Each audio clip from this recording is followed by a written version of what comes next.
안녕하세요. 옛 이야기입니다. 옛 이야기의 사연을 여러분들에게 읽어드릴 DJ 유진입니다. 구독과 좋아요는 채널 운영에 큰 힘이 됩니다. 꼭 부탁드리며 저는 여러분들의 댓글도 읽고 있으니 댓글도 많은 참여 부탁드립니다. 그럼 오늘의 사연 바로 시작할게요. 안녕하세요. 저는 47세 여성으로 현재 대형 로펌에서 변호사 일을 하고 있습니다. 산부인과 의사인 아버지 덕에 저는 어릴 적부터 하고 싶은 일 다 해보면서 유복하게 자라서 인생에 큰 굴곡이 없었는데요. 그랬던 저에게 5년 전 큰 시련이 닥쳤습니다. 바로 전 남편과 이혼을 했던 일이죠. 저는 평소 성격이 유들유들해서 주변 친구들에게도 너는 너무 무르다, 순하다 하는 등의 이야기를 많이 들을 정도였습니다. 웬만한 일은 무던하게 넘어가는 제가 분노에 차서 남편에게 이혼하자고 선언을 했습니다. 그 이유는 정말 황당하고 기가 막힙니다. 부부싸움은 칼로 물베기라고 하지만 믿음이 깨지는 순간 아무것도 남지 않는 관계라는 걸 그 일로 인해 뼈저리게 느꼈습니다. 이혼 당시에는 육체적으로나 정신적으로나 너무 지쳐 있었는데 시간이 흐른 지금은 정서적으로 안정돼서 괘씸한 전남편에 대한 사연을 풀어보려고 합니다. 전남편과는 소개팅으로 만났습니다. 편의상 남편으로 칭하겠습니다. 은행원이었던 남편은 저와 동갑내기라서 그런지 소개팅 첫날부터 말이 참 잘 통했습니다. 좋아하는 노래, 음식도 비슷한 데다 제 말 하나 세심하게 기억해주는 모습이 좋았어요. 거기다 저와 남편 모두 빨리 가정을 꾸려 아이를 낳고 싶어 했기 때문에 저희는 만난 지 3개월 만에 상견례를 하고 많은 사람들의 축복 속에 결혼식을 올렸습니다. 결혼할 당시가 28살. 지금 보면 어린 나이지만 저희는 각자 수입도 괜찮았고 제 친정 역시 부유하다 보니 결혼을 미룰 이유가 없었거든요. 비록 시댁은 평범한 집안이었지만 그래도 변호사 며느리 들어왔다며 시부모님이 모두 저를 예뻐해 주셨고 남들이 한 번쯤 겪는다는 고부 갈등도 없이 순탄한 결혼 생활을 했습니다. 게다가 연애를 짧게 하고 결혼을 하니 신혼생활이 더 재밌었어요. 남편과 저는 여전히 알아갈 것들이 많았고 일 끝난 저녁에는 같이 오붓하게 술 한잔 기울이며 도란도란 이야기를 나누기도 했죠. 정말 남부럽지 않은 결혼 생활이었어요. 그렇게 1년 정도 신혼을 즐기고서 30살이 되던 해에 저는 첫째를 출산했습니다. 저와 남편 모두 평소 아이라면 사족을 못 쓸 정도로 지나가는 아이만 보면 귀여워했던 터라 첫애에게 애정을 많이 쏟게 되더군요. 또 저는 전문직이다 보니 언제든지 일터로 돌아갈 수 있어 부담 없이 육아휴직을 내고 아이를 키우는데 전념했습니다. 남편 벌이도 괜찮은 편이라 생활하는 데는 전혀 문제가 없었거든요. 필요하면 도우미를 쓰면 되니 육아가 그리 힘들지도 않았습니다. 오히려 아이와 오랜 시간 교감하는 게 너무 좋았고 아이 덕에 집안은 늘 웃음소리가 끊이질 않았습니다. 저는 형제가 많은 집안이고 서로 우애가 좋아 자식 욕심이 많았습니다. 제 아이에게도 서로 의지할 수 있는 형제들이 있으면 좋겠다는 생각에 첫째가 1살이 조금 지났을 때쯤 두 번째 임신을 했습니다. 예상치 못했는데 초음파 검사 결과 쌍둥이. 그렇게 저는 순식간에 새 아이의 엄마가 되었더군요. 아직 첫째가 어리기도 하고 육아를 할 때 한 번에 이어서 하는 게 좋을 것 같다는 생각에 4년 동안 이어서 휴직을 했습니다. 이때 남편과 관계가 조금 삐그덕거리긴 했어요. 여보, 육아휴직 그렇게 꽉 채워서 할 필요 있어? 그게 무슨 의미야? 쓸 수 있으면 육아휴직 다 채워야지. 아무래도 육아휴직 쓰면 우리 생활비도 그렇고 전보다 좀 그렇잖아. 우리 애들도 많아서 돈 바짝 벌어놔야 하는데. 에이, 그래도 지금 우리 형편이면 충분한데 왜 그래? 저번에 우리 엄마가 자기 용돈도 주셨잖아. 너무 걱정 마. 나는 육아휴직하면서 애들이랑 더 오래 있고 싶어. 그건 그렇긴 한데. 평소 제 의견이면 웬만하면 다 따르던 남편이 제가 긴 시간 휴직하는 걸 못마땅해 하더라고요. 남편 수입도 괜찮고 저 역시 언제든 일을 시작할 수 있는데도 남편의 그런 태도가 잘 이해되진 않았습니다. 게다가 결혼 후에도 친정에서 아기 키우는 데 쓰라며 종종 용돈을 보내주셔서 생활비가 부족할 일은 없었거든요. 어쨌든 이미 휴직계는 냈고 제가 아이 키우는 데 집중하고 싶다고 하니 남편도 더 터치하지는 않았습니다. 이후 저는 새 아이를 열심히 키우다가 복직을 하여 일을 시작했습니다. 그렇게 무난한 결혼 생활이 이어지나 했어요. 그러던 중 제가 39살이 되던 해 주기가 되어도 생리를 하지 않고 아랫배도 찌뿌듯해서 병원을 가보니 임신이라고 하더라고요. 당황스럽긴 했지만 그간 아이를 키우면서 자식이 주는 기쁨을 충분히 알게 됐기 때문에 늦둥이 소식에 반가움이 더 앞섰습니다. 소식을 듣자마자 친정에 알리니 역시 굉장히 기뻐해 주셨습니다. 저희 아이들도 막내 동생이 생긴다니 신기해했고요. 그런데 남편은 조금 이상했습니다. 남편에게 임신 소식을 알리자 지나치게 놀라더군요. 뭐? 당신 임신했다고? 아이, 정말이야? 병원 어디 갔는데? 거기 의사가 뭐 잘못 본 거 아니야? 다른 병원이라도 가봐야 하는 거 아니야? 저희 애들 가졌을 때 진료받았던 의사 선생님께 다녀온 건데 예전에는 여기 병원이 제일 낫다고 하더니 이번에는 의사 말을 못 믿겠다는 둥 전에 입원했을 때도 찜찜한 구석이 있었다는 둥 말도 안 되는 소리를 하더라고요. 제가 초음파 사진까지 보여주자 그제야 받아들이는 듯 했어요. 비록 표정은 여전히 떨떠름했지만요. 임신 소식이 당황스럽긴 해도 기뻐해줄 줄 알았던 남편의 반응이 조금 실망스러웠습니다. 그래도 그땐 제가 임신하기에는 나이가 좀 있어서 많이 놀란 건가 하고 대수롭지 않게 여겼습니다. 남편도 말로는 잘 키워보자고 했고요. 문제는 늦둥이를 임신한 사실을 밝힌 후부터 남편의 행동이 묘하게 바뀌기 시작하는 겁니다. 예전에 새 아이를 임신했을 때는 손 하나 까딱 안 해도 될 정도로 하나부터 10까지 세심하게 챙겨주던 남편이 이번에는 늦둥이에 대해 무관심한 태도를 보였습니다. 여보, 미안해. 오늘 중요한 약속이 잡혀서 또 늦을 것 같아. 또? 벌써 며칠째야. 나 내일 병원 검진도 가야 되는데. 내일은 제 시간에 퇴근할 수 있는 거 맞지? 예약 빡빡해서 새로 잡기 어렵단 말이야. 그게 내일도 중요한 분들 모시고 식사가 있어서. 여보, 이번 일만 잘 끝내면 금방 승진도 할 수 있을 것 같거든. 이번만 봐줘. 대신 내가 주말에 당신 먹고 싶은 식당 데려가 줄게. 집에 늦게 귀가하는 횟수가 잦아지고 산부인과 검진도 어떻게든 같이 와주던 사람이 이번에는 회사 일이 많아서 도저히 시간을 빼기 어렵다며 저 혼자 병원을 보내기도 했어요.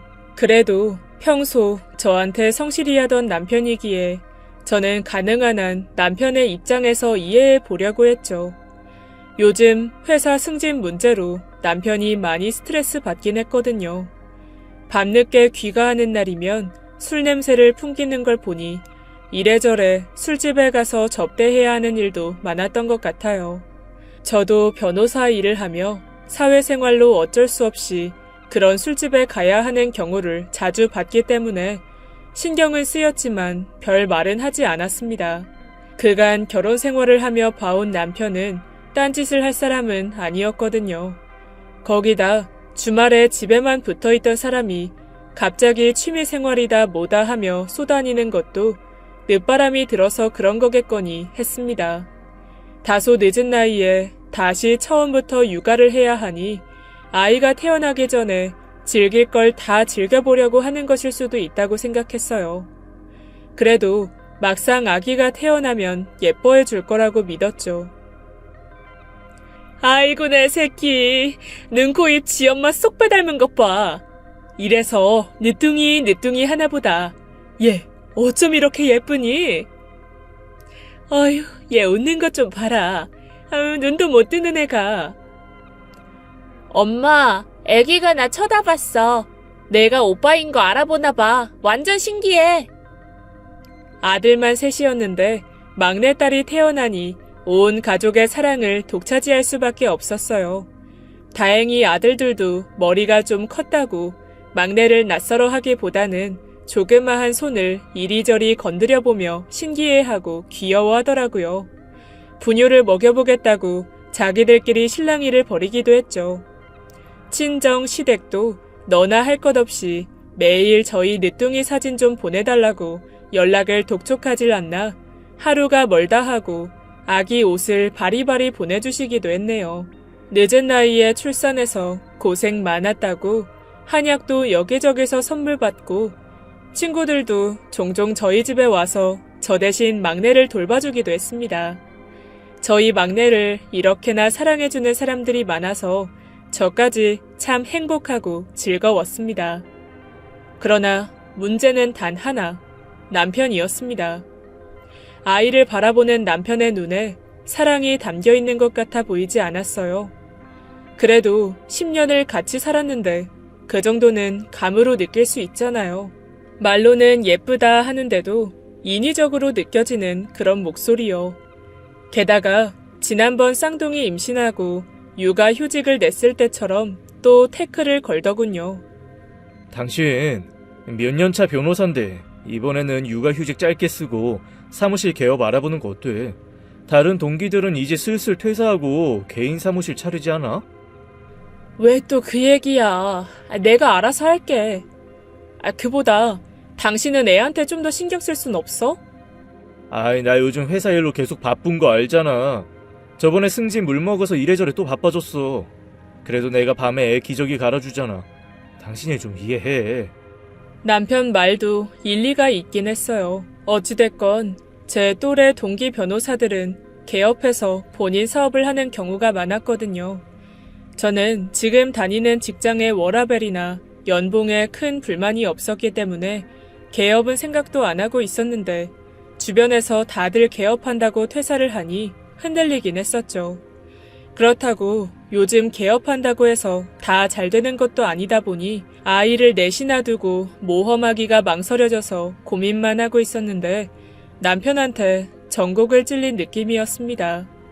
거기다 남편 말대로 저번에 남편이 승진해서 떨어지는 바람에 한창 스트레스를 많이 받아 했거든요.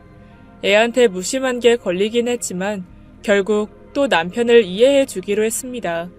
제 촉을 무시하지 말았어야 했는데 저도 당시에는 커리어와 육아 문제로 이래저래 고민이 많았던 터라 크게 신경을 못 썼던 게 화근이었네요. 그러다 한편은 남편 휴가 날이라 남편한테 막내를 맡기고 저는 잠깐 밖에 볼일을 보고 왔는데요. 돌아와 보니 상황이 가관이었습니다. 아이는 자지러지게 울고 있는데 남편은 이어폰을 낀 채 휴대폰 게임을 하고 있더군요. 그가 아이한테 쌀쌀맞게 굴던 것도 이해해주고 참아왔는데 이 정도까지 행동하니 그땐 순간 꼭지가 도는 것 같았습니다. 우는 아이를 얼른 살펴보니 애가 열이 나고 있더라고요. 저는 순간 미친 듯이 악을 쓰며 남편에게 소리를 질렀습니다. 야, 너 미쳤어? 지금 게임할 정신이 있어? 얘 열내서 우는 거 안 보이냐고. 네가 그러고도 아빠야? 분노에 잔뜩 찬 목소리로 다다다 쏘아붙이고는 어버버한 채 서 있는 남편을 뒤로 한 채 아이를 안고 병원으로 달려갔습니다. 사실 저희 부부는 살면서 몇 가지 규칙을 정했었습니다. 그 덕에 큰 부부싸움 없이 지내왔었죠. 대표적으로 하나는 아무리 화가 나도 애 앞에서는 큰 소리 내지 말 것. 또 하나는 야, 너와 같이 부부간 존중하지 않는 표현은 쓰지 말 것. 저도 머리로는 기억하고 있었지만 아까와 같은 상황에서는 스스로 통제가 안 되더군요. 아이를 데리고 도착한 병원에서는 다행히 가벼운 감기라며 약만 처방받았습니다. 유아들은 면역력이 약해서 건강에 이상이 없는지 항상 세심하게 살펴봐야 되는데 남편의 무책임한 모습에 너무나 실망했어요. 집에 도착하니 본인도 이번에 크게 실수했다는 건 아는지 아무 말도 못하고 제 눈치만 슬슬 보더라고요. 저는 남편을 진심으로 이해하고 있었다고 생각했는데 그저 혼자 참았던 건가 봐요. 아이가 무사해서 긴장은 풀렸지만 남편이 너무나 괘씸해 말도 섞기 싫었습니다. 제가 뭘 믿고 저 인간이랑 결혼까지 생각했었는지 과거에 제가 너무 바보 같았다는 생각까지 들었죠. 그간 인내했던 게 이번 일로 빵 터져버린 것 같았어요. 제가 아무 말도 없이 방으로 들어가자 남편이 따라 들어왔습니다. 여보, 내가 잠깐 미쳤었나봐. 요즘 나 계속 회사 일에 치이는 거 알잖아. 너무 힘들어서 정신이 없었어. 앞으로 다시는 안 그럴게 진짜로. 나 우리 애들 너무 사랑하는데 오늘은 진짜 힘들어서. 대꾸도 않고 등을 돌리자 뒤에서 훌쩍이는 소리가 들리더군요. 남편이 우는 모습은 그때 처음 봤습니다. 제 앞에서 무릎까지 꿇은 채로 눈물을 뚝뚝 흘리며 연신 미안하다고 비낸 모습을 보고 있자니 저도 괜히 짠한 마음이 들어 결국 남편을 토닥여줬습니다. 당시 화가 많이 나기도 했지만 우는 사람 앞에서 제가 모질지는 못하더라고요. 한편으로는 평생 함께할 동반자인데 내가 너무 나를 세웠나 싶은 마음도 들었네요. 저도 바보같이 보였다는 거 이제는 압니다만 그때는 화목한 가정을 지키고 싶은 마음이 컸습니다. 회사 일로 피곤하다는 말을 입에 달고 살던 남편이었으니 한 번의 실수라고 눈 감아주고 싶기도 했고 결국 아이도 괜찮았으니까요. 남편은 그날 일을 많이 반성했는지 이후로는 막내를 많이 신경 써줬습니다. 가끔 주말에 본인이 애를 볼 테니 쉬라며 아이를 유모차에 태워 주변 산책을 가기도 하고요. 어느덧 시간은 흘러 늦둥이 막내는 3살이 되었고 말도 곧자라기 시작했죠. 막내가 아빠 아빠 하며 남편을 졸졸 따라다니는 모습을 보니 남편이 무심하게 굴었던 때를 기억하지 못해서 다행이라고 생각했습니다. 돌이켜보면 여전히 첫 아이나 쌍둥이 육아할 때만큼 남편이 막내를 챙긴 건 아니었지만 저도 육아휴직 끝나고 일을 다시 시작하다 보니 온전히 가정에 신경을 쓰기가 어려웠어요. 또 첫째 아이와 쌍둥이 애들이 친구와 약속을 마다할 정도로 막내를 귀여워하고 잘 챙겨서 제가 다소 무신경했던 부분도 있었네요. 아들들은 학교나 학원 수업이 끝나면 막내가 너무 보고 싶다며 곧장 집으로 돌아와 막내를 돌봤거든요. 불어라고는 없는 완벽한 가족은 아니어도 아이들이 착하게 잘 자라줬고 나름대로 웃음꽃이 넘치는 가정이었습니다.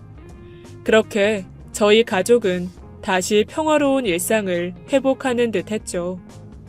그러던 어느 날이었습니다. 병원 교수이신 저희 아버지의 제자였던 산부인과 의사분이 제게 전화를 하셨어요. 저와 가깝게 지냈던 분은 아니지만 저희 아버지가 워낙 아끼셨던 제자라 안면은 있어서 반갑게 전화를 받았습니다. 그런데 뜻밖의 말씀을 하셨죠. 제 남편을 병원에서 봤다고요. 그런데 남편이 젊은 여자랑 같이 병원을 와서 진료를 받았어요. 처음에는 닮은 사람인가 했는데 수술 동의서에 쓴 보호자 이름 보니까 남편 이름이더라고요. 무슨 말씀인지 이해가 안 가네요. 제 남편이 산부인과는 왜 가요? 그리고 수술 동의서는 또 무슨 말씀이세요? 그게... 남편이 산부인과를 혼자 갈 이유가 없어서 잘못 보신 게 아니냐고 했더니 확실히 맞다고 합니다. 제가 무슨 수술 동의를 한 거냐고 재차 캐묻자 머뭇거리면서 대답하시더라고요. 사실 여자가 임신을 해서 애 지운다고 남편이랑 같이 나를 찾아왔대. 참, 남편이 참 간도 커. 아무리 그래도 그렇지 김 교수님 딸을 두고 바람을 피울 생각을 다 하고 내가 수술을 하긴 했는데 그래도 알아야 할 것 같아서 한참 고민하다가 전화했어요. 남편과 같이 왔다는 젊은 여자가 남편의 아이를 가진 후 낙태를 한 거라는 말을 들으니 순간 멍해졌습니다. 꿈을 꾸는 것 같았어요. 분명 현실에서 전화 너머 남편의 바람 얘기를 전해 듣고 있는데 그 상황이 너무 비현실적으로 느껴져서 내가 살아있는 건 맞는지 의심까지 들었습니다. 의사분은 원래는 민감한 정보라 알려주면 안 되는데 그래도 존경하던 교수님의 딸에게 이런 일이 벌어진 걸 그냥 간과하기 어려웠다고, 오히려 본인이 제게 이런 소식을 전해줘서 미안하다고 하시더군요. 만감이 교차했습니다. 차라리 몰랐으면 좋았을까. 귀가 시간이 늦는 것도 일상이 되니 어느새 남편의 야근에 익숙해졌고 주말에는 종종 하이킹이니 골프니 하며 짐까지 바리바리 싸들고 나가길래 그런가 보다 했습니다. 열심히 공부해 변호사까지 된 제가 헛똑똑이었음을 절실히 깨달은 날이었죠. 늘 바라던 화목한 가정을 이루고 부부 사이 역시 전혀 문제가 없다고 생각했는데 왜 나는 남편의 바람을 전혀 눈치채지 못했을까? 남편은 언제부터 바람을 피웠고 그 여자를 얼마나 사랑하고 있는 걸까? 생각이 꼬리를 물더라고요. 전화를 끊고 난 후에 소식을 알려준 의사를 원망했다가 눈치 없는 저를 원망했다가 어디서부터 잘못됐던 건지 과거를 곱씹고 곱씹으면서 남편이 퇴근하기만을 기다렸습니다. 일단 남편 입으로 들어야 할 것 같았어요. 저 혼자 생각만 한다고 해결될 일은 아니었으니까요. 혹여나 그 의사가 착각한 건 아닐지 약간의 희망도 걸었던 것 같아요. 결혼식에 한번 참석한 걸로 남편 얼굴을 기억하기는 쉽지 않잖아요. 제 남편 이름이 조금 특이하기는 했지만 그래도 이 정도 우연은 있을지도 모른다는 생각도 들었고요. 저는 그만큼 남편을 신뢰하고 있었고 남편이 가정을 뒤로한 채 외도를 할 정도로 무모한 사람은 아니라고 생각했거든요. 그렇지만 어디서부터 어떻게 물어봐야 할지도 몰랐습니다. 또 한편으로는 그 여자가 낙태하는데 남편이 동의를 했다고 하니 새 살림을 차리려고 바람을 피운 건 아닌 것 같아서 저만 모르는 척 묻어두면 아이들도 아빠 사랑을 받으며 자랄 수 있지 않을까 하는 생각도 들었습니다. 나만 입을 다물면 아무 일도 없었던 게 될 테니까요. 도대체 뭐가 뭔지 또 어떻게 헤쳐나가야 하는지 혼란의 시간이 지나갔습니다. 그날 하루는 정말 피말리고 끔찍했어요. 저녁이 되고 남편은 아무렇지 않은 얼굴로 현관문을 들어오더군요. 그 평온한 얼굴을 보니 하루 종일 빠져있던 여러 생각들은 증발해버리고 피가 식는 느낌이 들었습니다. 고민했던 시간이 무색하게 저는 앞뒤 잴 것 없이 남편에게 쏘아 붙였죠. 당신 바람피지? 무슨 소리야 갑자기. 남편은 얼어붙은 사람 마냥 얼마간 굳어있더니 어색하게 웃으면서 그게 무슨 소리냐고 되물었습니다. 남편은 가끔 저와 의견 충돌을 피해가기 위해 거짓 웃음을 지을 때가 있는데 그때 그 웃음을 짓더군요. 머리로는 부정하고 싶지만 몸은 직감했습니다. 남편이 지금 거짓말을 하고 있다. 남편은 그동안 바람을 피워왔다. 지금껏 저는 남편만 바라보며 사랑의 결실인 아이들을 성심성의껏 키워왔는데 이렇게 뒤통수를 치다니요. 늦둥이가 생기는 바람에 주변에서 인꼬 부분이 여전히 신혼이니 뭐니 하는 소리를 들어 속으로 뿌듯해했던 제가 마주한 현실은 남편의 바람이었습니다. 그 순간 눈물이 펑펑 쏟아졌습니다. 어떻게 서 있었는지도 모르겠어요. 어쩌면 바닥에 주저앉았을지도 몰라요. 정확히 기억은 나지 않지만 저는 아버지 제자로 있던 의사가 다 말해줬다고 상간녀 애까지 뵀던 거 다 안다고 두서없이 울부짖었어요. 그제야 남편은 시인하더라고요. 저는 전에 그랬던 것처럼 남편이 눈물로 사죄할 줄 알았습니다. 그런데 남편의 반응은 가관이었습니다. 그래. 당신 말이 맞아. 다른 여자랑 눈 맞았어. 근데 당신도 바람 피웠잖아. 내가 모를 줄 알아? 나는 그걸 지금까지 덮고 살아왔는데 당신은 뭐가 그렇게 뻔뻔해? 당신이나 나나 똑같으니까 그냥 없던 일로 하자고. 나도 곧 그 여자 정리할 테니까. 남편의 말에 눈물이 뚝 멈췄습니다. 무슨 말인지 도저히 이해가 안 됐거든요. 바람이라뇨? 저는 남편과 결혼 후에 만난 남자라고는 업무차 만난 사람밖에 없었습니다. 제가 무슨 말이냐고 되묻자 남편 왈. 나 사실 그때 정관 수술했었어. 그게 무슨 말이야? 정관 수술이라니? 그러니까 정관 수술을 했는데 당신이 임신을 했다고. 그게 어떻게 가능해? 제가 막내를 임신하기 전에 남편이 혼자 병원에 가서 정관 수술을 했다고 하더군요. 그러니 저한테 아이가 생길 수가 없다는 겁니다. 아니, 정관 수술은 왜 한 건데? 나한테 아무 말도 안 했잖아. 당신이 허구한 날 육아휴직만 하고 있는 게 싫어서 그랬다. 왜? 내가 그런 수술까지 일일이 보고해야 돼? 남편은 본인이 거리낄 게 없다는 듯 의기양양한 말투로 얘기하더군요. 당연히 나랑 상의를 해야지. 가족 계획은 혼자만 세우는 게 아니잖아. 당신은 애 셋까지 낳아놓고도 또 은근히 원했잖아. 그렇게 또 애 가지면 그동안 우리 수입 줄어드는 거 몰라? 육아휴직도 마지막 하루까지 꽉 채워서 쉴 게 아니라 하루라도 빨리 일 시작할 생각을 해야지. 이건 곁가지 얘기지만 제 수입이 본인 수입보다 많은데 휴직을 하고 있으니 그동안 돈을 못 버는 게 너무 아까웠대요. 기가 찼습니다. 처음에 얘기했듯이 결혼 후에도 친정에서는 저희 부부를 계속 지원해줬고 금전적으로 불만을 가질 필요가 없었거든요. 심지어 남편이 차를 바꾸고 싶다고 해서 저희 부모님께서 돈도 다 대줬습니다. 아니면 육아로 고생하던 저를 그저 놀고 먹는 사람이라고 생각해서 안 입고 왔던 건지 뭔지 남편은 제가 돈을 못 버는 게 아까웠다며 같은 얘기만 했습니다. 부부는 경제 공동체라고 하지만 이렇게까지 속으로 계산하고 있을지는 몰랐어요.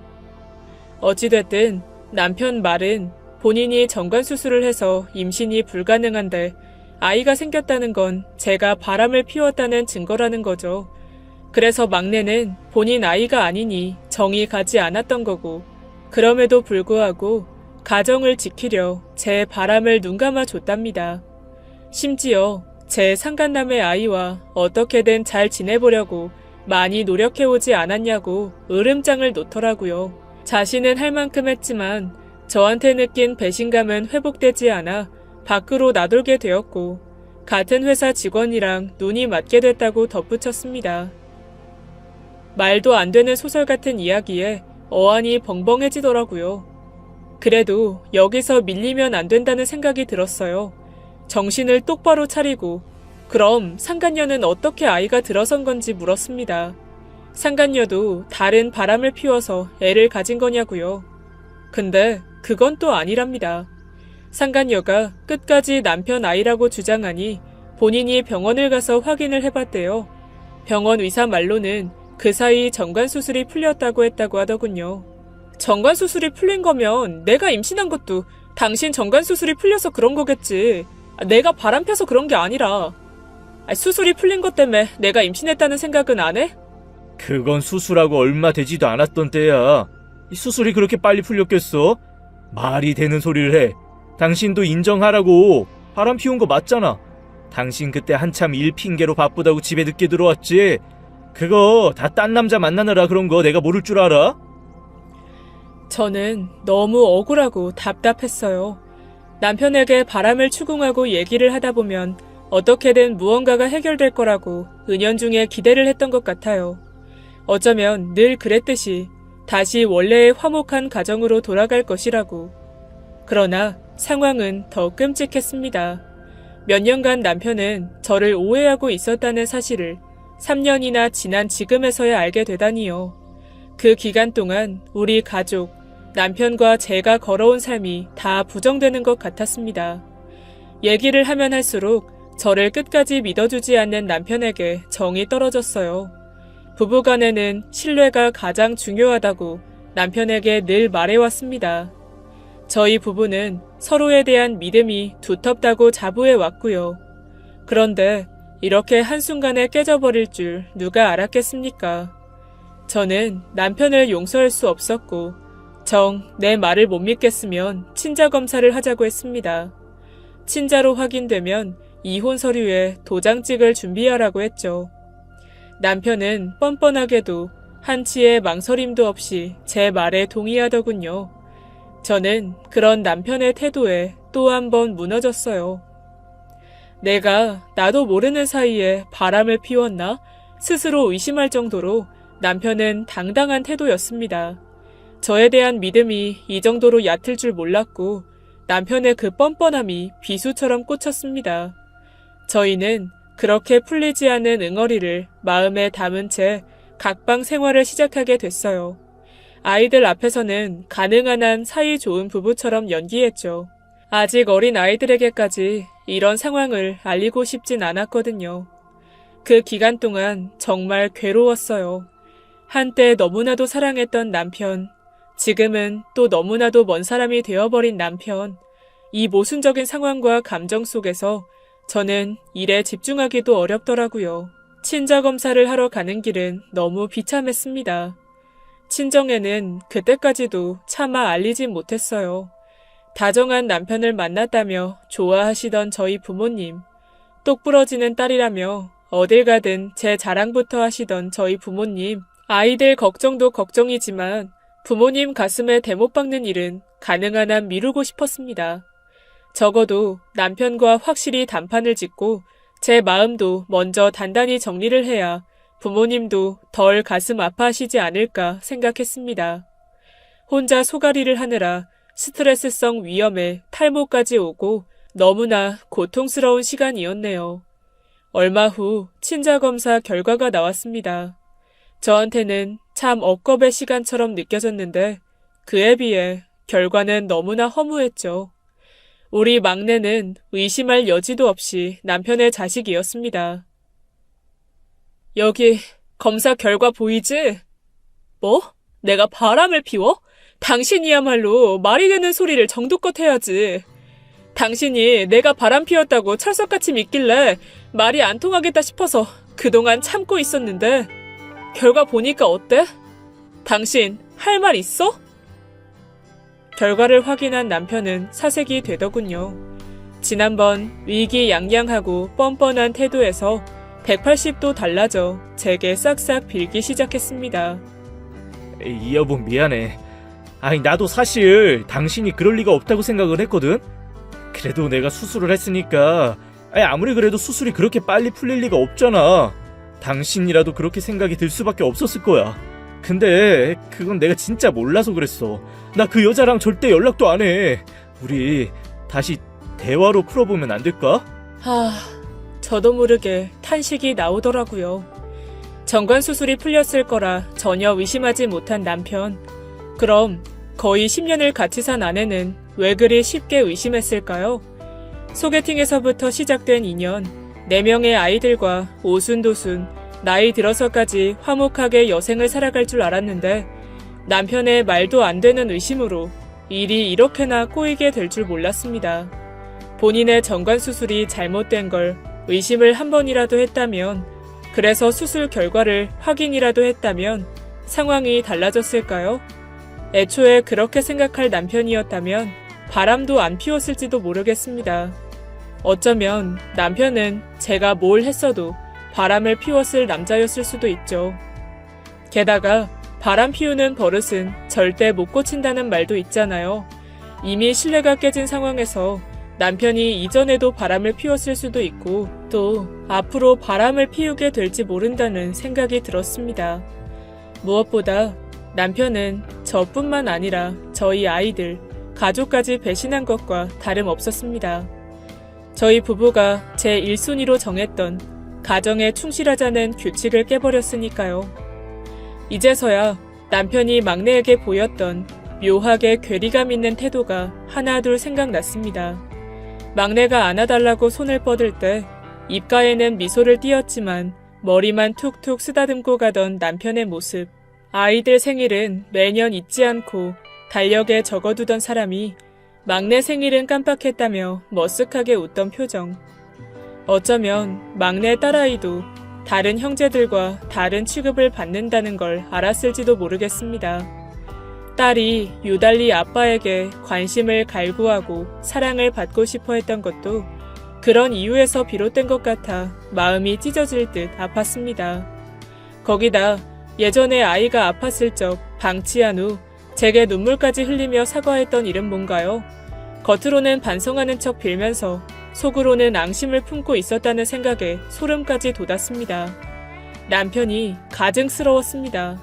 생각을 하면 할수록 저희 아이들에게도 몹쓸 짓을 했다는 죄책감에 남편을 더더욱 용서할 수가 없었습니다. 설령 용서하고 살아간다고 해도 이미 남의 자식으로 생각한 막내를 남편이 진심을 다해 예뻐해 줄지도 의문이었습니다. 그렇지만 정말로 이혼이 눈앞에 다가오니 망설여진 것도 사실입니다. 아직 어린 아이들이 아빠 없이 잘 자랄 수 있을까? 우리 부부의 이혼을 받아들일 수는 있을까? 걱정되는 부분이 많았죠. 남편은 상간녀와는 어차피 진지하게 생각한 사이도 아니었으니 상간녀가 임신하자마자 애를 지운 거 아니겠냐고 온갖 변명을 하며 제게 빌었습니다. 남편의 늘어나는 변명을 들을수록 저는 오히려 이혼에 대한 결심을 확고히 했습니다. 게다가 남편을 많이 안다고 생각했었는데 남편이 제게 오랜 기간 열등감을 가지고 있었다는 것을 이번 일로 알게 됐어요. 잘난 아내와 비교돼서 늘 기가 죽어 있었다고 남편이 실토했거든요.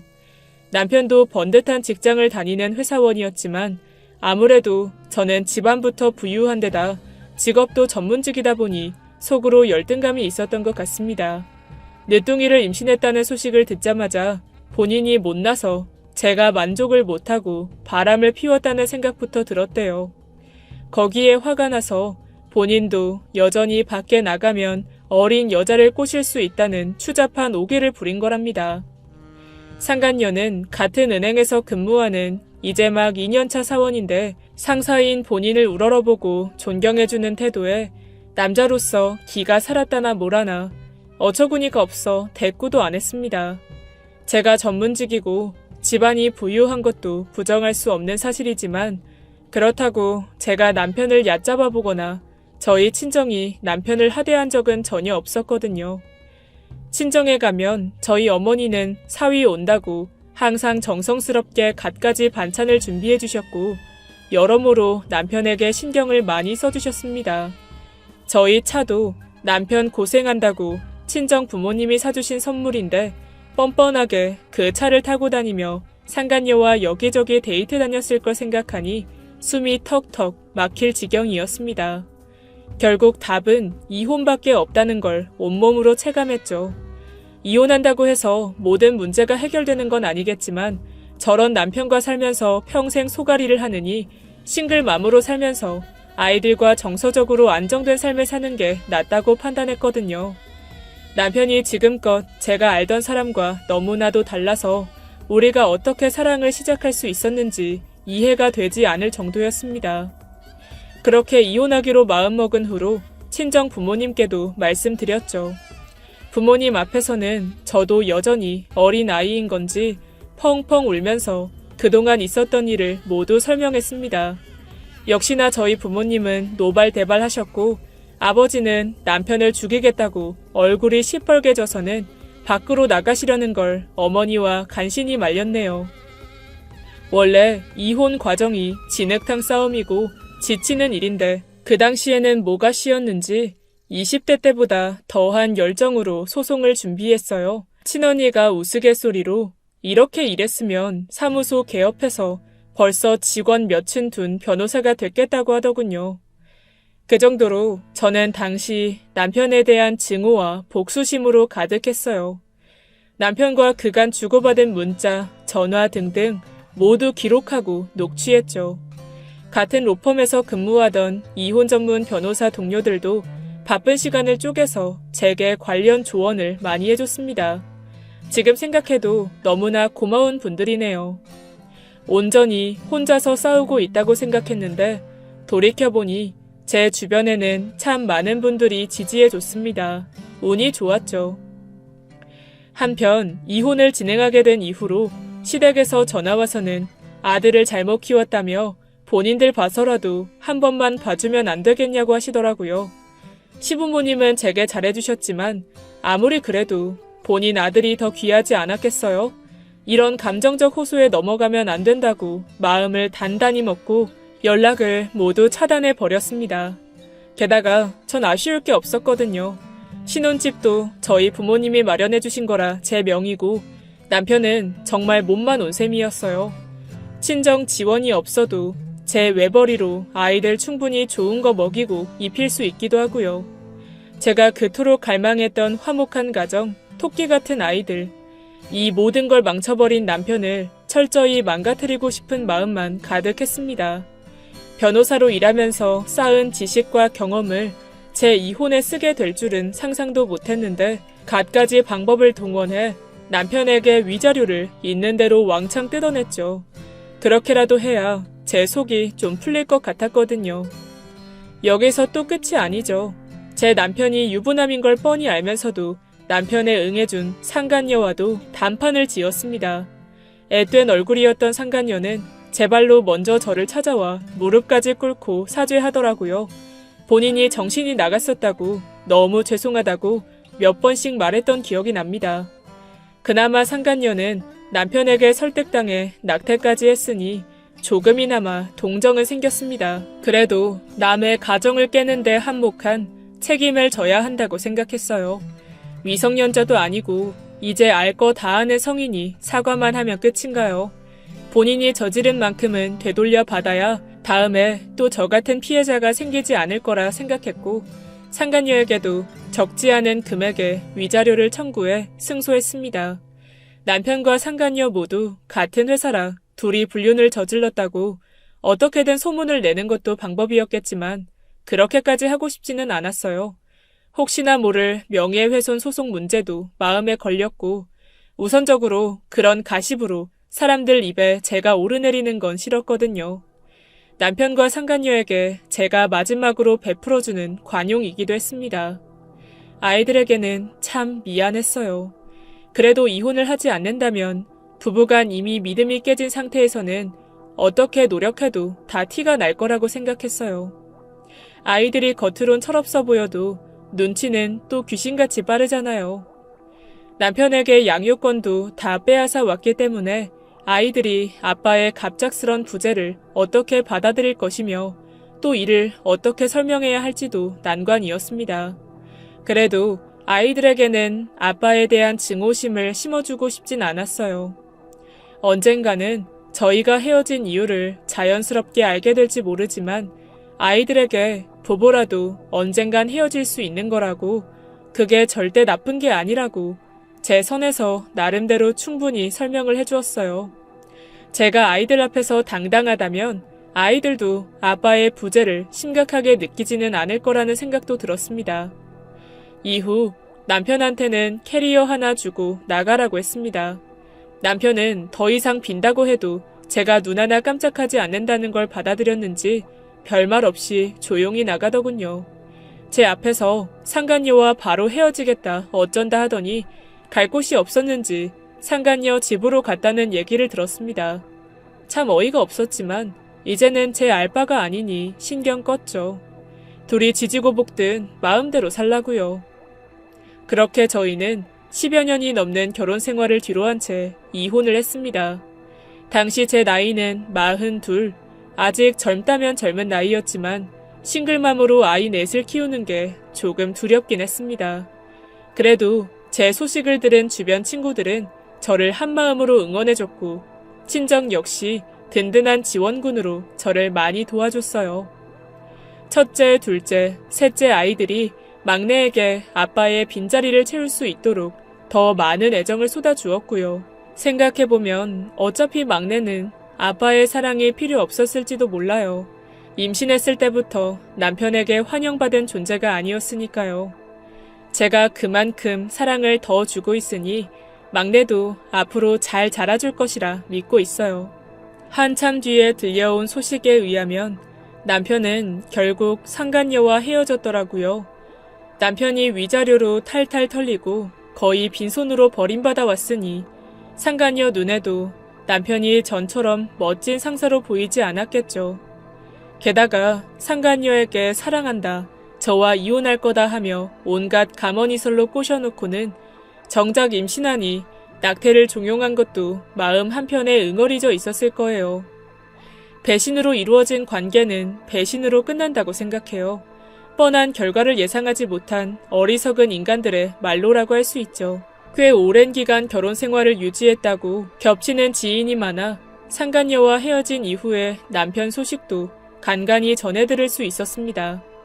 저와 이혼 후에 회사에서 승진도 하며 나름 승승장구하던 남편은 구조조정으로 45살의 나이에 명예퇴직을 했다고 하네요. 받은 퇴직금으로 사업이니 뭐니 하며 이것저것 벌려놓다가 2년도 안 돼서 빚까지 진 채로 쫄딱 망했다고 합니다. 전 남편이지만 동시에 아이 아빠이기도 했던 사람인데 그런 소식을 듣는 저도 마음이 편하진 않았습니다. 그래도 한편으로 생각해보면 늘 마음 깊은 곳에 열등감을 지니고 있던 남편이 저랑 결혼 생활을 유지하는 중에 명예퇴직을 당했다면 그 열등감이 더 커졌을 거예요. 어쩌면 더 지난한 결혼 생활이 이어졌을지도 모르겠습니다. 그나마도 더 늦지 않게 그 사람의 그릇을 받고 이혼할 수 있었던 거를 다행이라고 생각하고 있습니다.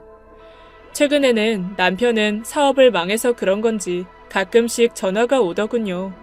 저는 연락을 일절 받지 않았었는데 전화를 안 받으니 문자까지 하더라고요.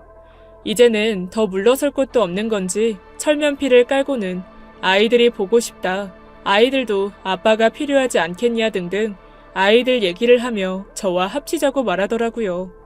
이미 아이들은 아빠 없이도 학교 생활을 잘 해주고 있고 저 역시 남편이 필요 없었습니다. 거기다 사업이 망하고 나서 연락해오는 걸 보면 어떻게든 저한테 손 벌려보려고 하는 것 같아 의도도 뻔했습니다.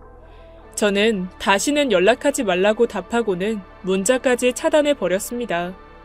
그때 상황을 되새기다 보니 다시 욱하긴 하지만 사실 요즘은 누구보다 평온한 일상을 보내고 있습니다. 전 다시 연애도 시작했거든요. 다른 로펌 변호사인데 좀 민망하긴 하지만 저보다 7살이나 어린 연하남입니다.